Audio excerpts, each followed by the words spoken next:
Okay.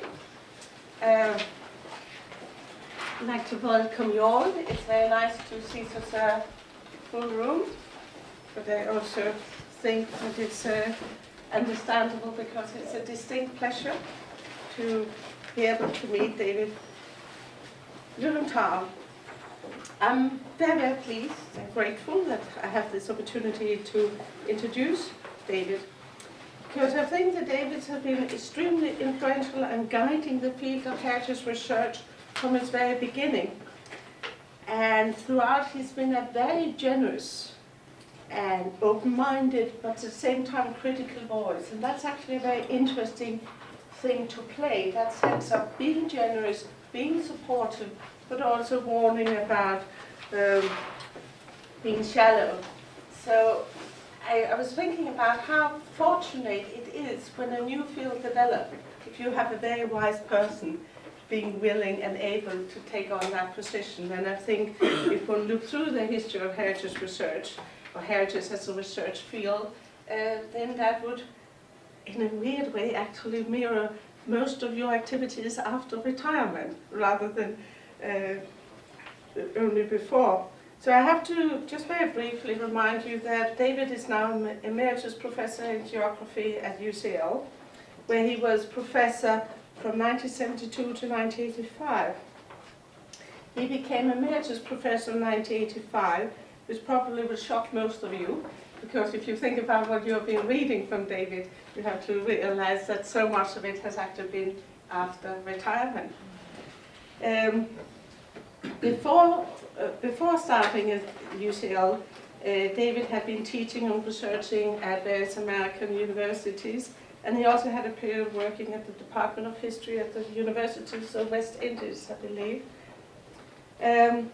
But the interesting here is that there's a sort of the period at UCL, there's a period before, and then there's this considerable period after retirement where David has, in various ways, been extremely active. He has been a visiting professor at a range of universities, including Berkeley and Washington, Harvard and MTI. He has a whole list of distinguished lectures.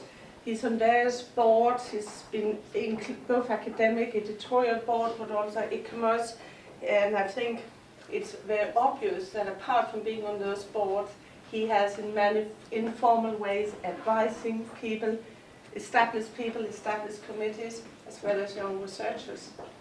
If there are some chairs, empty chairs, if you let people know.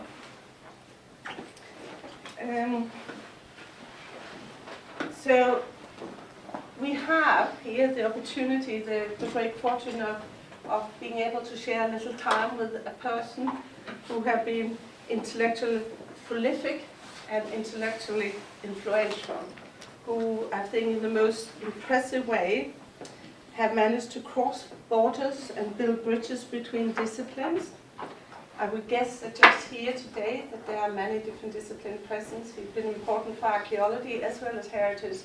He's certainly been important in history, geography, etc. And that is actually a much, much more complicated and demanding task than one often recognizes, because disciplines are very defensive. So being able to work between and generally encourage discussion and ways of thinking between those established borders, I think it's a major accomplishment. I also think he, throughout his work, warned us against sloppy assumptions about easy conclusion, and I think in some way also warning us about confusing things or being seduced into ways of thinking. And just as my very last comment, I was wondering if I had to, was summarizing what I think is a theme underneath it all, and I would imagine that each of you would have identified a different theme. But for me, I think the theme underneath all your work has been, in a way, the question of truth. Not that there is truth, but that we have to understand how different people work as if they think they are truth. So I think, although you have taken on a range of different topics, there are also very clear, almost ethical consideration underlining the work. So thank you so very much for being willing to come up and talk with us. Well, thank you for having me. Okay. And I keep feeling that I'm fortunate that people do ask me to come and engage, because that's the only way you can keep active mentally. And since I'm still in the process of trying to find my way, I used to, up until a couple of years ago, I used to say, I still don't know what I want to do when I grow up. But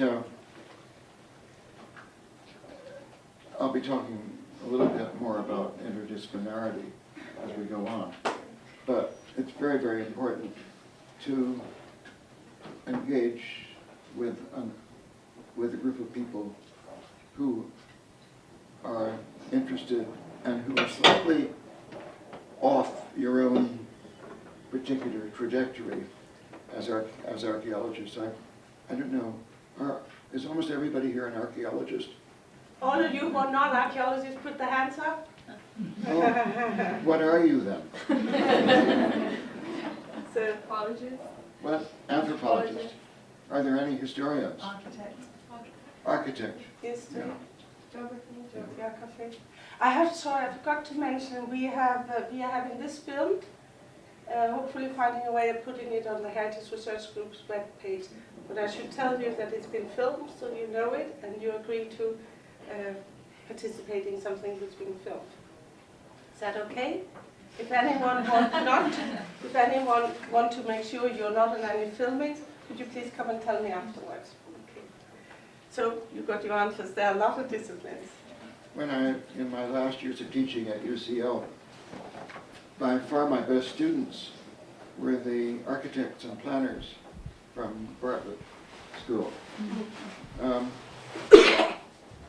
And I was lucky to inherit them, because nobody else in planning and architecture was teaching about history, either the history of buildings or the history of landscape.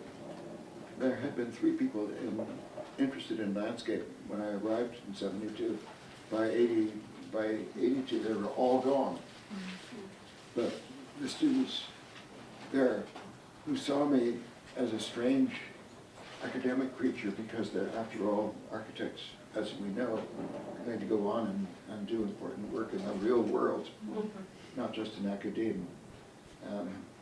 So I was so delighted to be constantly overtaken by my architecture students, of which I will just tell one beginning anecdote. Yep. Everybody should know enough about the history of conservation in this country to remember that in the 19th century, in Victorian times, there was a tremendous battle between those people who believed that you could restore ancient buildings, churches, cathedrals, other domestic buildings, and that you should restore them back to an idealized form of however it was that they ought to have been built in the first place. Usually these were the Gothic architectural components. And they were opposed by the anti-restorationists, who said that it's impossible ever to restore anything to what it was. The whole thing is a sham and a delusion. And so the anti-restorationists, especially William Morris and John Ruskin, founded the Society for the Protection of Ancient Buildings, and SPAB, and wrote a manifesto in 1877. This is Morris's manifesto, that thou shalt not touch ancient buildings except for maintaining daily care, and thou shalt not do anything to detract from the remaining vestiges of what was ancient in them, or try to prolong their lives after they have ceased to be useful. And on one occasion I had the new young head of SPAB come and lecture for me. And he went on about how this manifesto still operated.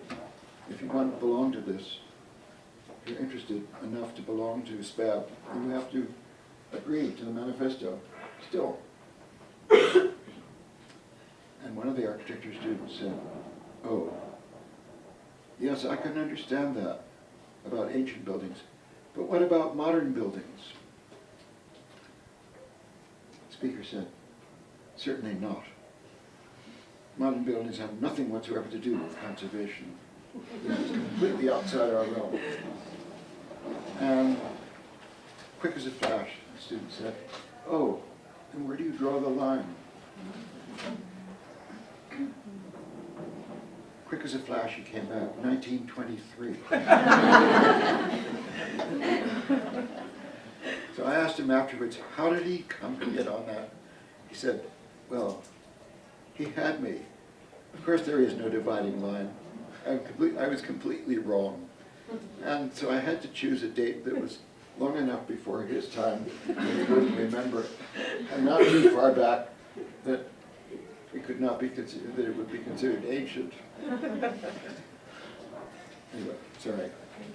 Well, perhaps we could start off our conversation by looking back at your past and reflecting on where we've come from, your journey through the genre of heritage. And your sort of first major foray was your book, Our Past Before Us, Why Do We Save It? And I was wondering if you'd like to reflect on what prompted you at that time to write it in 1981. That came out of two quite different aspects of my career when I was young. First was my doctoral dissertation at the University of Wisconsin. I had become interested. I moved back and forth between history and geography in my studies. One of my great mentors at the University of California was the historical geographer Carl Sauer, who, like H.C. Darby in this country, reflected the convergence of these two fields of thought, all time and all space. And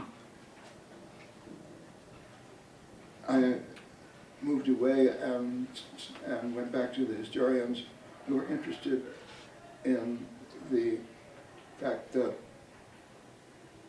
there was a sea change going on in America at that time. I'm talking about the late 40s and early 50s, in terms of conservation. In general, most people who talked about resources, the environment, nature, all of that sort of thing, were convinced that human efforts to change things were for the good. That everything that people did was progress. There were the minor exceptions, including some devastating industrial accidents and warfare and so on. But in general, the bent of his history had been progressive. But some of us working in the field of historical geography began to recognize, A, that this wasn't true, and B, that there were precursors in the field who had been able to show that human beings, human societies, had been incredibly destructive of environment as well as of culture over a very long period of time. There were disagreements about whether this was more the case in prehistory or more the case in later history, but there seemed to be very little doubt that within the advent of industrial society, the impact of human beings on their environment, both natural and cultural, was getting far more significant, far worse than it had been, far more problematic. So I wrote a biography of the principal originator of this understanding, mid-19th century scholar named George Perkins Marsh, who brought together these two elements of history and geography, impact on nature, impact on culture, was interested in both. The other main influence was that I had been working in the Caribbean for 15 years, and I came over to do archival research on some of the small islands that I'd been working in. And along the way, became involved with University College London Geography Department. And was told by my boss back in the States, at the American Geographical Society, well, we know that you're on leave doing this archival work, but please can't you write something for us about England? So I got together with a colleague, Q Prince, in geography, and we wrote about landscape and environmental tastes, environmental and architectural tastes in England. Britain generally, but mostly England. After which, and one of these we recognized a very prominent trait was interested in the past. People wanted things to be old, or to look old, or to seem old, or to carry on being traditional. Again, I'm talking about 50 years ago. It was an assumed thing back then, I believe, that Britain was a traditional society with a culture which immortalized things from its past and immortalized the continuities, the deep continuities that connected modern Britain, modern England, with things that seemed to be so wonderful in the past, whether it was the ancient constitution derived out of Anglo-Saxon rule, or whether it was the architecture and farming systems of a somewhat later period. Then I was encouraged to do something similar with the United States, where it struck me forcibly that Americans hated the past. They didn't love it, they hated it. And it was this stark distinction, as I then saw it, between a general acceptance of tradition, the authority of tradition, over here, as opposed to a general rejection of it over there, that got me interested in looking at how people treated the past everywhere in the world. So that's why I began that line of research that culminated in Our Past Before Us. Because I got talking with people active in the field of heritage as it was here in the 60s and 70s, but just beginning to be recognized as a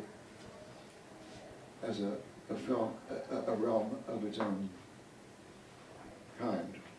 It hadn't yet become an academic discipline. There were no courses or programs in heritage.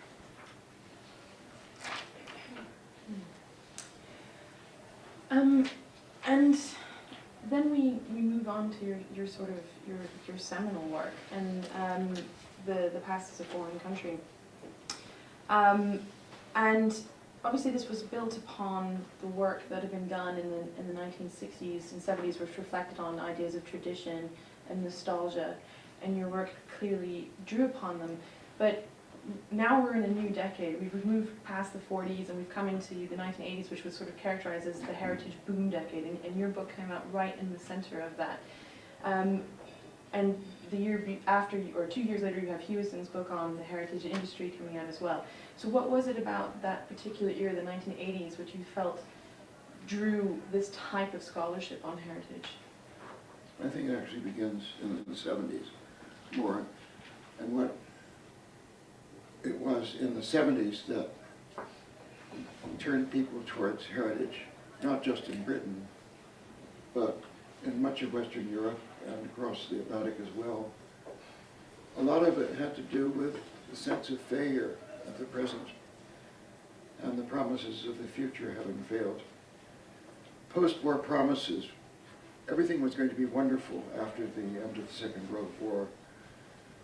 All of the major problems of humanity were going to be solved by science and social science. And as time went on, it became more and more clear that this wasn't happening. And if you recall the 70s at all, you don't recall the 70s, Yes, I do. but reading about the 70s. In this country, it was a collapse, an economic collapse. Suez, the oil crisis of the 70s, inflation. There was a general sense that the 70s were a time that people looked at the present and the future and said, no, it's not going to work, not going to work. It was the beginning of what has become postmodern doubt about the viability of our whole enterprise of civilization. The beginning of the revolt against the Enlightenment view of progress. I think that is the principal component. But there was also convergence among academics that made it possible, more than before, for people to come in with insights from art history, architectural history, the natural sciences, so on, and begin to plug this into what people found missing in their communities, in their surroundings. And the revolt, of course, against modernism in this country, which was a profoundly unsettling development. I don't know how many urban centers in this country were essentially wrecked more by modernist architecture, by redevelopment, than by anything that happened in the Second World War. And something similar, although not so much destruction, but the fraying of the urban fabric in the United States took place for a set of different reasons, but people began to get very alarmed about this. They began to look back nostalgically at the kind of Gemeinschaft situation in which presumably people had lived in a more less fragmented and more communally organized way. So you think that that it partly there was a gap. It was possible to yes, draw from different disciplines. I remember when the book came out, and that was before we taught heritage here. So it was very influential for archaeologists. It was like one of the books one was reading and responding to. So I know from archaeology that sense of cross-disciplinary thinking was very welcomed. It was a voice which we needed. What was your experience from other disciplines? Did other disciplines also recognize that gap and that need to talk together about the issues? the best were the archaeologists and the art historians, partly because they're marginalized disciplines Yes. in search of their own souls, and partly because they were more open to influences from the outside, much more so than the big established disciplines, economics, sociology, anthropology also, especially by the 90s, with the historical turn in anthropology, became, I think, had always been, in a way, certainly not my memory, because it's before my time, but the anthropologists at the University of California, Berkeley, under Kroeber and Lowe, were tremendously influential in working together with historians and sociologists and geographers in trying to use the past to understand how we got there from here, how we got here from there. Mm. But having said that, there were some problems that emerged because the speed with which heritage began to take hold of the public imagination was such that it couldn't be satisfied by the small number of people working in academia. And also, there was confusion between trying to understand the past and why people cared about the past, and activist concerns for maintaining, preserving, or restoring and reconstructing the past.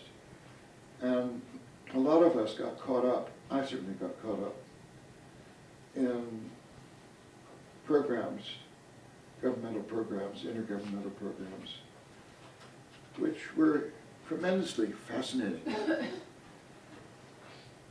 in terms of conservation, preservation, in terms of trying to understand different notions of truth and authenticity. And we're working at a time when historians and others were also opening up the whole world, which was becoming much less Eurocentric than it had been, not just in archaeological terms, but quite generally. People were looking at Asia, Africa, elsewhere, in ways that had been unthinkable 20 or 30 years before. So there was all of that going on, and it meshed with governmental concerns about the nature of society, the nature of community. So that in the States, for instance, huge amount of money going into restoration programs, conservation programs. In this country, tremendous proliferation of heritage courses. It was too fast, too much, in a way, because we didn't have the personnel. We didn't have the strength, the intellectual strength. It seems to me that this is often the case, that when a new realm gets going, it's apt to be floundering within a few years because it's taken on more than it can cope with. I mean, I taught for several years at St. Mary's, Walpole's cost, which we had first a one-year heritage program, which then developed into a master's degree program. It was enormously successful as a one-year program, but very expensive, because we wanted to get students involved in every aspect of heritage, just from disabled access to working with fabrics and metals and so on, which meant that they had to do some degree, some kind of apprenticeship in all of these fields. By the time we expanded into the master's degree program, it became so expensive that it was unendurable, and they closed it down. And this has happened again and again and again with heritage, as anyone who's familiar with the textile heritage. I can insert there that the first years we had the program here, we tried each year to create reading lists which covered all of heritage, the whole field. That was the aim of reading list, which no one in the right mind would try to do now. It was that sense of in the beginning, that it was an attempt of capturing the whole field. That is totally sort of... Well, we do still try, Yeah. but it's getting very, very difficult. This bibliography in the past is foreign country. Many people have complained to me about this bibliography as being more important than the book itself, or as being including everything but the kitchen sink, and it does in a way. It's far too cumbersome. But I'm now just about ready to produce the second edition of this book. And I thought, I can't have a bibliography because, as you say, it's just, there'll be tens of thousands of items. And the last word I had from my publisher was, my editor, oh, you have to have a bibliography. You have to have one. So I don't know whether I should put it in 6-point type or something like that, but it's very, very hard now to get one's arms around the whole of this realm, because it does embrace almost every aspect of life. Your next book, Heritage and the Spoils of Heritage Crusade and the Spoils of History, was written in quite a new world, really, in post-89 Europe, or global terms, post-Cold War. And it deals very much with these questions of possession. I mean, that's sort of one of the key themes that's in the book. Obviously, that stems in part from the wars that we were seeing in the former Yugoslavia, the abuses of history that we see there, as well as new voices in America, the NAGPRA legislation, etc.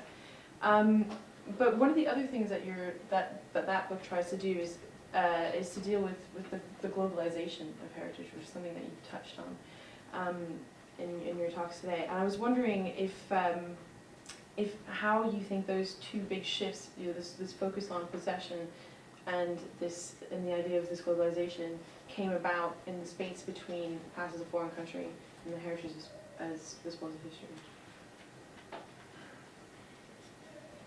I'm not sure that those are the most important shifts. It strikes me that the more important shift was that the instrumental use of the past, using the past to improve the present or to change the present, openly, deliberately, unashamedly, using the past to claim something, to claim a right, to claim property, to claim paintings, to claim priority in anything. By the 90s, this was becoming, by the late 80s, this was becoming, taking over in the realm of political life, both with respect to national and nationally conceived heritages, in terms of the idea of restitution of stuff back to countries like Italy, Greece, Egypt, Turkey, and as much or even more so in terms of tribal and local efforts, which were furthered by the new climate of trying to re-empower those who've been disempowered by the elite or elitist and imperial programs of the past.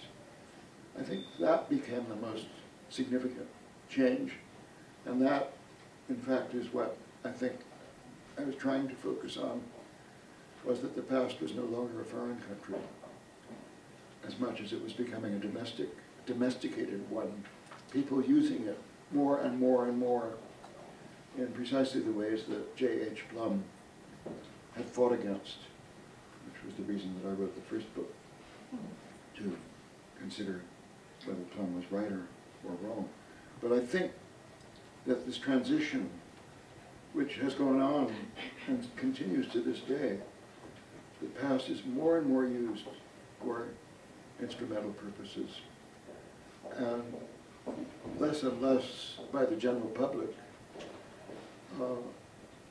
in order to try to understand in the historian sense of the past what things really were like, or what the differences between then and now, or any then and now.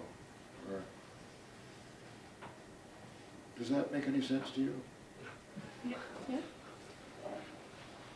I wonder if we should open up for, we could talk forever. It's very kind of you to just have this bit of reflection of where you see and some of the major shift. But we are aware of that people would also very much like to talk with you, so we thought we would take the last part and open up for questions and comments and whatever you feel like. So anyone who would like to ask David? Dasha? This is a bit, I haven't thought about it too much yet, but recently there's been a lot of future talk about anthropology of the future and museums of the future, all kinds of new work on the future, and I was just wondering what the place of the future is in our work on the past, and if that's changed at all. A few years ago, I began writing a book on the history of the future, which I haven't finished. But I don't know about the museums of the future. Can you say a little bit more about them? There's one in Brazil that's being planned. It's not up yet.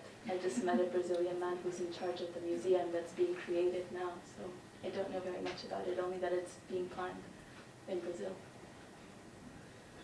No, I don't. So what was your book going to be about?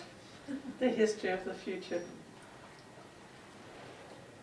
Well, it's the challenge of coping with a future that is now seen so completely differently by scholars on the one hand and by the general public on the other. By this I mean that scholars have immeasurably expanded our awareness of the way in which we impact the future, the timescales on which we differently impact the future, the risks involved, and the whole sense of the way in which there's a cultural lag, so that there are many things, as in climate change, that you can't just stop now. But you have to recognize that what's been happening for 200 years is going to go on happening, whatever you do right now. There are all these awarenesses that scholars in different fields, I think, are far better able to cope with and far more Catholic about in their understanding of cultural differences and the need to recognize cultural difference than was ever the case before. As opposed to the general feeling among the public at large that the future is just terrifying. That gloom and doom on all sides. Every generation is now saying this is the first generation whose children are not going to have a good future as their parents did. The sense that we may be wrecking the whole planet, not just in terms of manipulating its environment beyond capacity, but of possibly destroying the whole of civilization, which became prominent in the immediate post-war period with the bomb, and is becoming resurgent again, not so much on account of the bomb as a whole host of other things. But it does seem to me that our ability to conceive of the future at all has yet to come into proper conjunction with what is necessary for the future of humanity or the future of the globe at all. E.O. Wilson a long time ago said, well, people were hardwired in the Paleolithic and later. Hunter-gatherer societies were hardwired not to look ahead more than 2 generations because it didn't pay. And that it was much better to focus one's energies on the immediate moment or the immediate future. Consequently, when settled communities, cities, urban life develops, and nation states began to come into existence, and imperial empires, which tried to last hundreds of years, or even thousands of years, as in the case of the Third Reich, for example. Well, no such society has ever yet existed. But we now recognize that we need to plan ahead, not just for hundreds or thousands of years, but possibly for millions of years. I think of the cautions that we now use in connection with nuclear waste, where it's mandatory to maintain some kind of provision against the potential for nuclear disaster for 1 million years. I have a number of hands. Take one, that one, and that one. So I think we take 3 questions and then Robert and Paula. I just wondered, you said earlier the field now embraces almost every aspect of life, and I kind of agree with that. I'm just wondering, is there still a field, do you feel, in a way? Or I guess what I mean is, does that category heritage hold kind of analytical force still? I'm thinking a bit of things like the idea of memory as well, which is now almost useless because it's become so common and it covers almost every aspect of life. So I'm just wondering. I don't think Feel there is- no, I don't think so. I don't think it's happening. Mhm. Partly because the hold of the traditional disciplines is too powerful. They're too embedded. The power structures are too significant. And partly because heritage, by its very multifaceted nature, doesn't lend itself to that kind of collaborative stuff, yes, but disciplinary, there's no disciplinary core that would be useful in a utilitarian sense in the teaching of heritage. I think we just have to go on living with the reality that that's the case. Just as we have to go on living with the reality that possession matters so much, which means that each individual person and each individual political entity is going to care about its heritage or try to make other people's heritage their own, and that inevitably these will differ one from the other. We have to live with this. Yeah. Yeah, you just spoke about the instrumental use of the past, Yes. which is something as you see as happening more in the late 80s and 90s, but yet there's always been an instrumental use of the past. There's always been elites that have used the past in one way or another, disenfranchising others from access to that same past. There's always been questions about whose ruins or whose pyramids or whose images were. Is there a difference, do you think, in this turn to an instrumental use of the past in the 90s from previous uses of the past, or is it just the same instrumental use of the past anymore? I think the difference is partly what I said before, the empowerment of entities that didn't used to be empowered, and the sense that there is moral justification for this. That's one difference. Another difference seems to me that the instrumental use of the past is now not only unconsciously in various periods of the past, people like to think they were being objective, nonpartisan, and so on, and managed to convince themselves that they were. It's very difficult for people to do that nowadays because we're too knowledgeable. We're postmodernly knowledgeable nowadays. We're aware of ourselves. Consequently, what's happened is that instead of the instrumental use of the past being unconscious or subconscious, it's become highly conscious and deliberately accepted as an appropriate way for people to behave.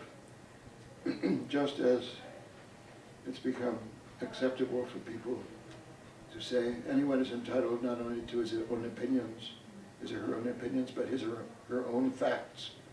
The extreme nihilism of the postmodern mood has infected the notion of acceptance of scholarship, the acceptance of truth.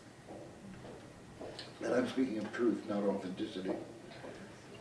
So your use of the word entitled there, I've been struck for the last few years about the sense of entitlement coming in through so many different areas. And I went to the meeting with the Council of Europe with the new Pharaoh Convention, and they were emphasizing all the time heritage as a human right, which is a very interesting way. Sorry, I'm not interfering. It's just I'm really inspired by your use of the word. So there's a question there.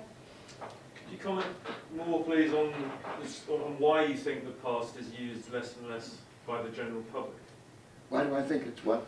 Could you comment on why do you think the past is used less and less by the general public? I didn't say used less and less, understood less and less. Partly because education has changed so much.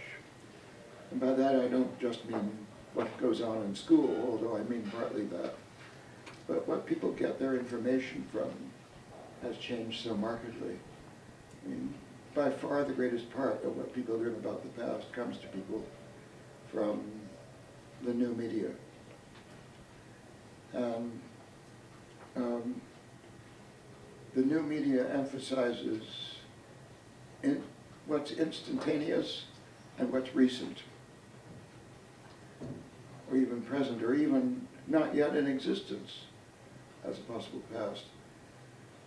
And that's part of it. The other part is that the past that people are interested in is increasingly a private past. It's the Facebook, the Twitter, the blogs of every kind that involve one's own life, the minutest details of one's own life, curiosity about individual lives, rather than anything social, anything larger than that.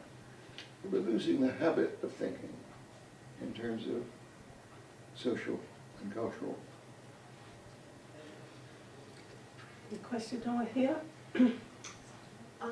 I had a question that relates to sort of the conflicts of heritage, perhaps. I work for the National Trust in presenting properties, and the direction that a lot of presentation of historic properties is to do with entitlement and possession, pushing that agenda that in essentially saying that the public are entitled to possess the properties, and that will lead in some way to a more authentic experience. Do you think that is, where do you think that will go ultimately, that kind of approach? Will it, is that a useful approach or not? Or is it a sort of duplicitous one? I'm not quite clear about why connection between leading to a more authentic experience. What would lead to a more authentic experience? A greater sense of public possession and entitlement in the way that they move around spaces and access stories and private histories and have a much less kind of behind a rope and much more in front of it. I think it's organizations like the National Trust are hugely important in the sense that they do try to promote a collective sense of involvement with the past and concern for the past. But it's very, very difficult to imagine whether the ordinary visitor going around a National Trust property is going to come away with the National Trust ethos, or just simply be interested in that particular place for its own, you know, as a day outing.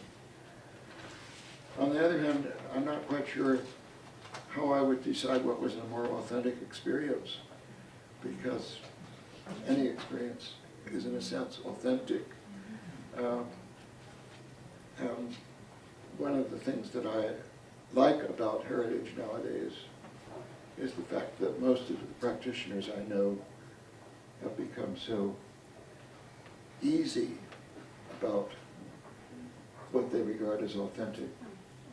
They've become so flexible in terms of their understanding that everything you do when you're trying to save or promote a heritage, everything you do changes it, including doing nothing.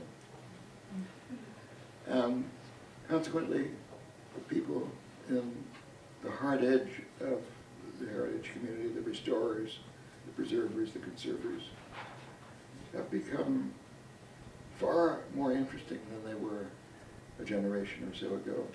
Far more able to say, well, maybe sometimes we want to get back to the original idea of whatever it was that produced this fantastic creation. And maybe sometimes we want to view it simply as the historical artifact that it's become through decay and ruin. And maybe sometimes we want to think about it in terms of what the Vandals and other people have done to it. It all depends on the zeitgeist of the particular moment and maybe where the money is going at a particular moment. Shadi, then Chiara. Thank you very much for a very interesting talk and the important attending. The word heritage has been used to sell so many products from cheese to coffee and ice cream. You have to talk up loud, I think. The word Stand up, Shadia, so he can hear. So the word heritage has been used to sell so many products from ice cream to cheese to coffee to all sorts of products. Do you think that will devalue the heritage, or is it good for heritage? The fact that a lot of commercial projects get associated with heritage, like heritage tea, heritage ice cream, is that good for heritage, or does it devalue it? Both. When former Vice President of the United States and Governor of the state of New York, Nelson Rockefeller, who was a major donor to the Metropolitan Museum of Art, produced his classic set of reproductions of his own works of art, the modernist works of art that he collected. Everyone was aghast. They said, "This is terrible stuff." And Nelson Rockefeller said, "I'm just trying to make it accessible to people." And they said, "Yes, but then you make it accessible. Then they come to the museum shop and they don't go any further than the museum shop. So they're not seeing the original." No, he said, "What's so great about the original?"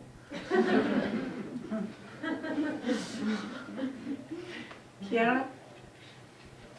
Well, I was wondering what interests you particularly at the moment, or, I mean, in other way, what do you think is the new frontier of heritage studies? So where are we going to? What your personal view and what you see happening?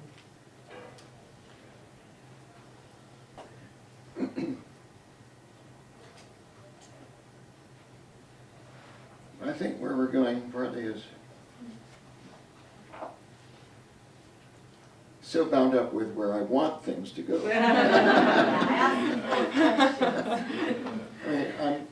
One of the things that's fascinated me is the cult of reenactment. You know, reenacting battles or reenacting ancient modes of life. It was hugely important in archaeology from the 1970s on, as well as a way of learning about things. But most reenactors are not interested so much in learning about things as in reliving them. And I'm fascinated by this because it actually is in line with a very great historian, R.G. Collingwood, who was both an archaeologist and an historian, and who made something of a fetish out of the idea of how do you learn about a place or thing past or people past? You reenact their thoughts in your own mind. He said, you can't reenact anything else because you can't reenact a material object, you can't reenact, a thing. It's bound to change over time. But you can get the thought. But his famous statement, the best way to learn about any road in this country, an old road, get a Roman road beneath your feet and trace it as long as you can. And you begin to get some notion of what the people who built and trod on that road were thinking about when they built that road. And actually his work on Hadrian's Wall became hugely important because he was considering the wall in terms of the motivations that might have involved the people who built it and the people who maintained it in a far more sophisticated way than had been previously done. So it's an imaginative leap, but I think this kind of imaginative leap is very, very helpful. But it's also, it's a kind of passion, it's a passionate involvement in the past. And the passionate involvement in the past, you're trying to understand it, knowing that you never fully understand it because it's weird. But I think that's coming back, certainly among quite a lot of the academics I know. Could I follow up on Kira's question and ask, what do you see as the relationship between the different international bodies, in particular UNESCO, and more general moods about what the concerns are? Has UNESCO changed from guiding to try to absorb what's going on, or do we see a split between how they think and how communities think? I wish you hadn't asked me that question. I'm sorry. Because just a couple of months ago I was at a conference where Henry Clear was speaking, and he was mostly talking about UNESCO. And as almost everybody here will know, UNESCO has as a major responsibility the nomination of sites regarded as outstanding or as heritage, either cultural or natural or both. And the nomination, designation of these sites has been going on now for several decades. But it's become even more intensely politicized than it was at the beginning. At the beginning, when I remember when Durham became the first cathedral city in this country to become a World Heritage Site. And I've forgotten which reactionary journalist was fulminating against UNESCO for having put its oar in. Who are these people to tell us what our best cathedral city is? Had no understanding that this had been nominated by the British themselves, and that it had gone through an intense negotiation here long before it ever reached UNESCO, and that UNESCO was then, as it is now, riven by national rivalries, corruption. So that's why I wish you hadn't asked me that question, because I honestly don't know what to say, except that UNESCO is a prime example of what happens when a high-minded notion of certain virtues becomes embedded in an agency that is theoretically international, but for all practical purposes dominated by the national interests that make it up. Perhaps we can also just take this time or opportunity to reflect on what changes there'll be between the earlier edition of The Past is a Foreign Country and the forthcoming edition of The Past is a Foreign Country. Well, In a nutshell. in a nutshell, when I was asked to revise it, that was some time ago I was asked. I said, well, I can't just revise it. Why not? Because 20 years had passed. And I've noticed when you look up heritage from 10 years ago even, sometimes you can't even understand what they're talking about. What was popular back then is forgotten frequently now. And there's a huge amount of 1970s and early 80s trivia in this book. And I became aware of this when it began to be translated into Russian. And the Russians kept saying, what is all this stuff about such? And I've forgotten myself what it was. So I've replaced all the 70s and 80s trivia with 2000 trivia. But I've also restructured. It's a complete rewrite. So your copy of the old one will be second-hand item, redundant. But I've had to change because of the incredible new developments that have made the whole understanding of our use of the past so different from what it used to be.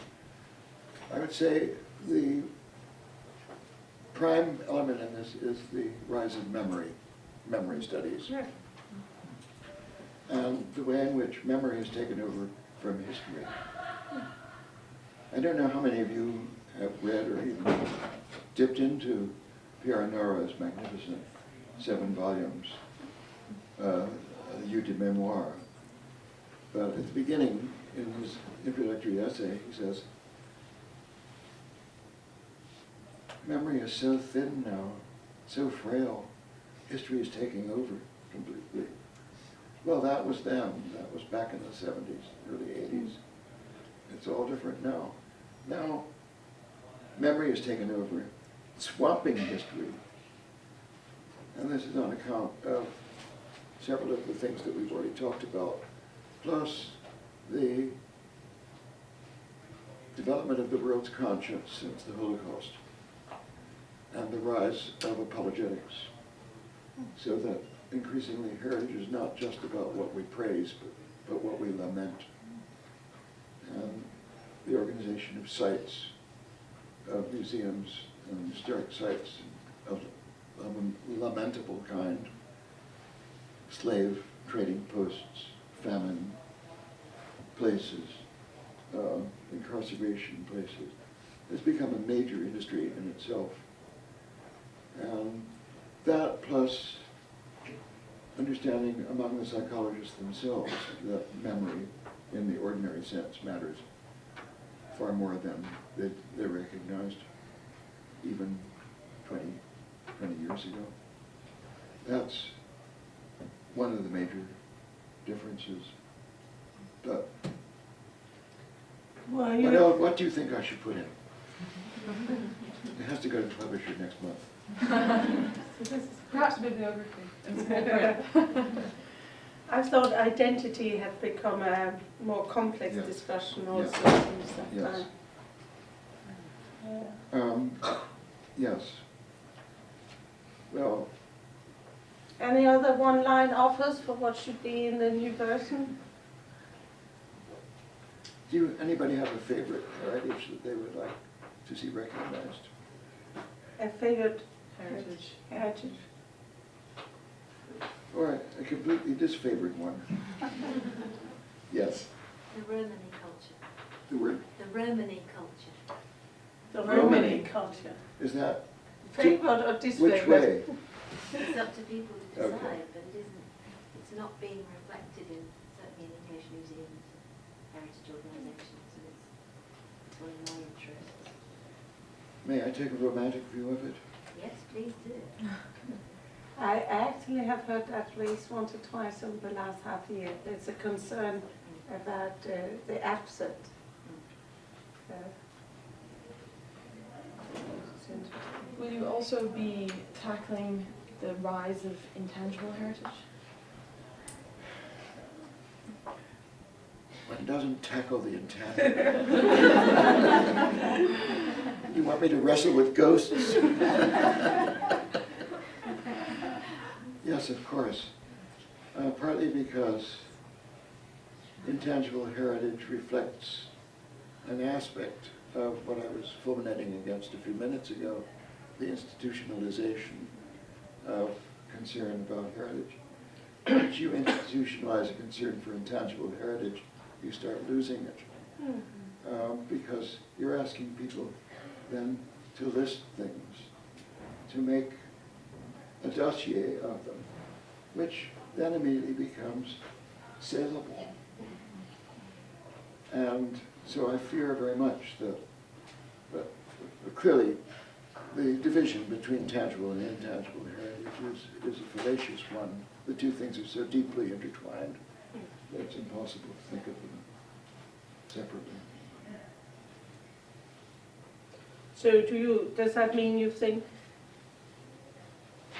well, one can somewhat see the very legitimate political concern which Lake was sitting behind wanting to open up.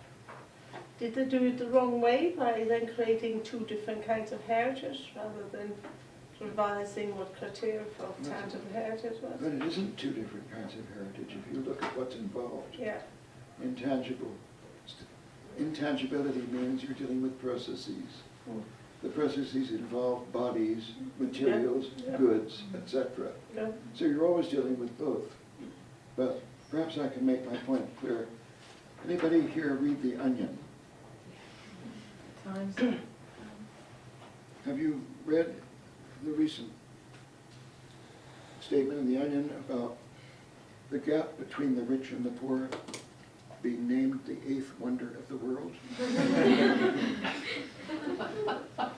Of all the epic structures the human race has devised, none is more staggering or imposing than the vast chasm of wealth which stretches across most of the inhabited world, by far the largest man-made structure on Earth. The original seven wonders of the world pale in comparison to this. It's an astounding feat of human engineering that eclipses the Great Wall of China, the pyramids of Giza, and perhaps even the great racial divide. Untold millions of slaves and serfs toiled their whole lives to complete the gap. It began about 10,000 years ago, when the world's first landed elites convinced their subjects that the construction of such a monument was the will of a divine authority. Its official recognition of the eighth wonder of the world marks the culmination of a dramatic turnaround from just 50 years ago, when popular movements called for the gap's closure. Since then, due to a small group of dedicated politicians and industry leaders, vigorous preservation efforts were begun around 1980 to restore and greatly expand the age-old structure. It's breathtaking, said CEO Goldman Sachs. Fine. It's breathtaking that this champion and benefactor of the rift, there's no greater privilege than watching it grow bigger and bigger each day.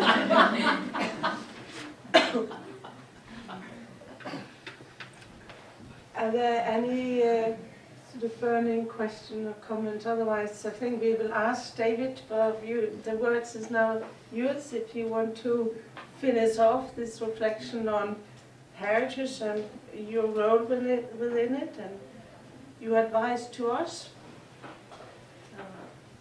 Anything you want to say in terms of this enormous, challenging, interesting, amusing and desperate task of understanding heritage? Well, I thought I just did. Down there on the coal face, so to speak. And Yeah. deal with this gap. Deal with the gap. So then I'd like, on behalf of all of you, to thank David very much for coming to